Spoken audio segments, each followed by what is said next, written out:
అన్నా పోయినా వచ్చినా బిజీ ఉన్నావా? పని వస్తున్నావు చెప్పు. ఎక్కడికి పోయినావు అంటున్నావు?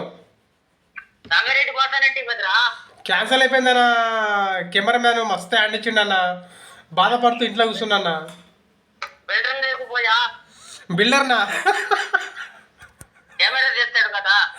బిల్డర్ బిల్డర్ ఫుల్ బిజీ కదన్నా. ఇప్పుడు మరి ఇంకెవరు నన్ను రమ్మంటావా?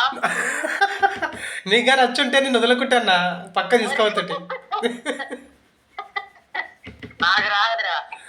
అందుకే ఏం అర్థం కాక నీకు ఫోన్ చేసా. అందరూ హ్యాండ్ ఇచ్చిరన్నా. ఏడన్నావు? అందరూ తిరుగుతున్నారు కాడ. అయిపోలే వర్క్ ఇంకా అది. అయ్యో నెలంటే కదా మొదలు పెట్టింది. ఆ మట్టి అంతా ఎత్తిపోసుకొని ఫ్లోరింగ్ లాక్కుంటూ వస్తున్నాము. అవునా? Okay okay. ఇంటికి మంది వేస్తున్నావు. అమ్మ